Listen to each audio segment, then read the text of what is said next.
Baiklah teman-teman, jumpa lagi dengan saya Rati Suesti Fauzia. Saya dari semester 6. Saya dari Prodi Sejarah Peradaban Islam UIN Sumatera Utara. Baiklah teman-teman, saya di sini akan membahas tentang sejarah stasiun Kota Medan. Baiklah teman-teman, check it out. Stasiun Medan. Stasiun Kereta Api Medan kelas besar tipe B yang terletak di perbatasan Kesawan antara Kelurahan Kesawan, Medan Barat dan Gang Buntu, Medan Timur. Stasiun ini terletak pada ketinggian kurang lebih 22 meter di atas permukaan laut. Stasiun ini merupakan stasiun kereta api utama PT Kereta Api Indonesia Divisi Regional 1 Sumatera Utara dan Aceh. Stasiun Kereta Api Medan letaknya sangat strategis di pusat kota Medan, tepatnya di depan Lapangan Merdeka dan dekat dengan bangunan-bangunan bersejarah lainnya. Stasiun Medan diresmikan pembukaannya pada tanggal 25 Juli 1886 oleh Delhi Sportweg Matshapai. Kala itu terdapat jalur yang menghubungkan Stasiun Medan dan Stasiun Labuhan sepanjang 16 km. Jalur tersebut menghubungkan pusat kota Medan ke arah Pelabuhan Belawan. Jalur rel dilanjutkan dari Stasiun Labuhan hingga Stasiun Belawan yang diresmikan pada tanggal 16 Februari 1888. Arsitektur Stasiun Medan telah mengalami perombakan total dari bentuk aslinya. Hingga kini stasiun ini telah beberapa kali mengalami renovasi. Renovasi besar terakhir dilakukan pada tahun 2013 dengan dibangunnya gedung-gedung baru untuk kereta api bandara serta perombakan desain gedung existing untuk layanan kereta api regional. Hal ini tersisa dari kompleks bangunan stasiun lama adalah adanya menara jam di bagian muka stasiun, keberadaan depo lokomotif yang masih berarsitektur bergaya Belanda. Bagian atap peron yang menaungi jalur 2 dan 3, serta jembatan titik gantung. Stasiun ini juga memiliki jalur layang arah Pulau Brayan dan Bandar Khalifah yang bangunannya dimulai pada tahun 2016.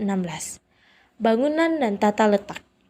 Ada 3 pintu masuk keluar, yaitu sisi Lapangan Merdeka merupakan pintu masuk atau keluar untuk layanan kereta api non-bandara. Pintu lainnya yakni sisi Lapangan Merdeka merupakan pintu masuk keluar untuk layanan kereta bandara. Di sisi ketiga, sisi Jalan Jawa atau Mall Center Point merupakan pintu keluar untuk layanan kereta bandara. Di samping bangunan stasiun terdapat monumen lokomotif uap bertipe 264T buatan Hartmann, kemudian bernama Sashimi. Di samping bangunan stasiun terdapat monumen lokomotif uap bertipe 264T buatan Hartmann di Chemnitz, Jerman tahun 1914. Stasiun ini memiliki depo lokomotif yang merawat lokomotif besar jenis diesel elektrik maupun hidraulis dan juga depo kereta api. Rel yang terdapat di stasiun ini membujur dari utara ke selatan. Rel yang mengarah ke selatan merupakan rel dengan arah perjalanan ke tebing tinggi, Kisaran, Tanjung Balai, Siantar, dan Rantau Prapat. Sedangkan rel yang mengarah ke utara yang bercabang sekitar 850 meter di utara stasiun merupakan arah perjalanan Belawan, Binjai, dan Besitang. Pada awalnya, kereta api di DSM diperuntukkan guna untuk mengangkut komoditas seperti tembakau, karet, dan teh. Baru pada tahun 1886, DSM mulai membentuk jaringan kereta api untuk penumpang dengan tarif 3,5 sen per kilometer per orang. Umumnya, para penumpang merupakan kuli perkebunan keturunan Cina dan Jawa, kemudian sisanya berasal dari penumpang Eropa. Pada tahun 1904, jumlah penumpang SDM sebesar 4 juta orang, meningkat menjadi 7 juta pada tahun 1927. Semasa penduduk Jepang, perkeretaapian di Sumatera Utara dibagi menjadi 3 bagian di bawah kekuasaan Angkatan Darat Jepang. Ketiga wilayah tersebut ialah Quito, Sumatera Tesuda atau wilayah Aceh dan Sumatera Utara. Dan yang kedua ada Seibu Sumatera Tetsudo, itu ada wilayah Sumatera Barat, dan Bambu Sumatera Tursudo, itu wilayah Sumatera Selatan. DSM dilebur bersama perusahaan kereta api negara Aceh Storm Tram. DSM dilebur bersama perusahaan kereta api negara Aceh Storm Tram State Sport Wagon atau ASS menjadi Quito Sumatera Tetsuda.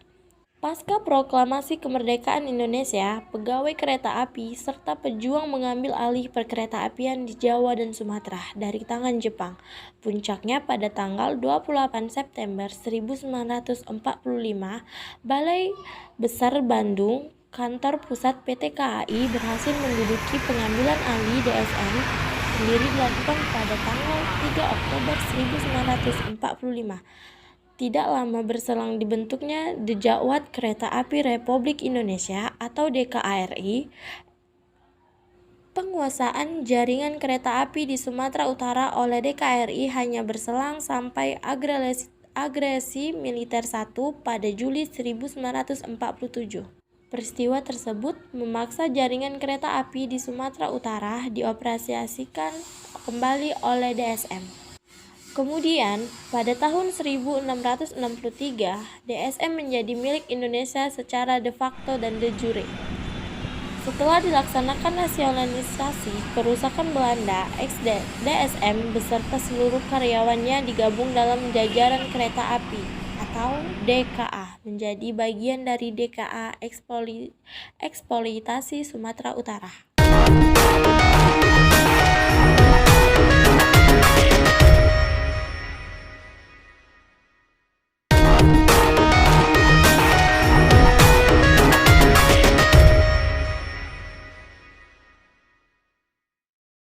Nah teman-teman, gimana pembahasan dari saya tentang sejarah Stasiun Kota Medan?